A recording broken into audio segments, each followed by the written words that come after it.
Happy Wednesday. Phil Lindemann with your midday news on Krystal 93.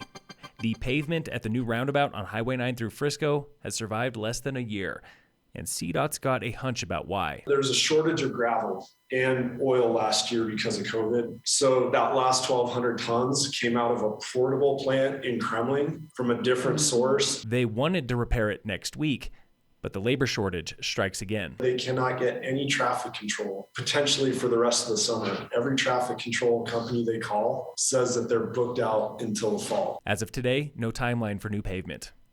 We are still waiting on a name and charges for the wanted felon who closed access to Dillon Valley yesterday. The man surrendered peacefully after a 5-hour standoff with sheriff's deputies. He put the entire elementary school under lockdown.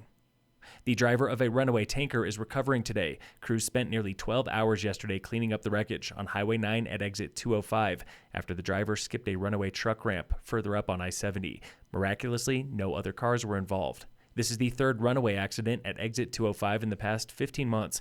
Silverthorne Police Chief John Miner. 205 interchange has been a subject of conversation for a long time.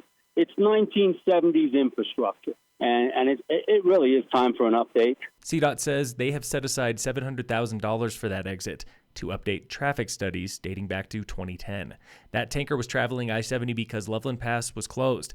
Here's the latest on hazmat through the tunnel from CDOT's Grant Anderson. In the absolute worst case scenario, some of the toxic materials that do get hauled on our rolls have a 5-mile radius evacuation zone.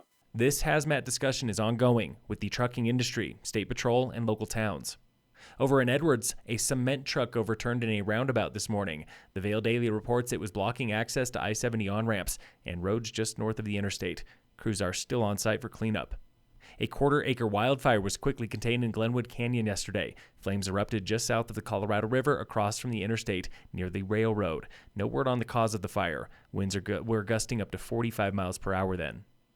A 29-year-old man went missing and likely drowned on Cherry Creek Reservoir this past Saturday, the first suspected water death of summer, and a team from Summit is now on site for body recovery. Summit Sheriff Jamie Fitzsimons. So our team will go down there with our underwater drone, and we'll go fly the area of the lake where they think the person is, and hopefully bring some closure for families. Last year, this local team assisted on 12 drownings statewide. In sports, the Rockies lost to the Giants last night, 9-2. Today, the Rockies wrapped their series in San Francisco at 1:45. And in local sports, brought to you by Cassandra Schultz and Associates with American Family in Dillon. Summit High Baseball won a shootout with Basalt yesterday, 15-14 at home in Frisco. The boys have not lost in over a month. And the 10-mile Recpath is now open for summer. Crews have cleared the path of winter debris, completing all 55 miles of the Summit County Recpath from Copper to Keystone, Silverthorne to Breck.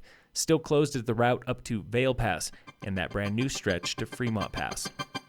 Phil Lindemann, Krystal 93 News.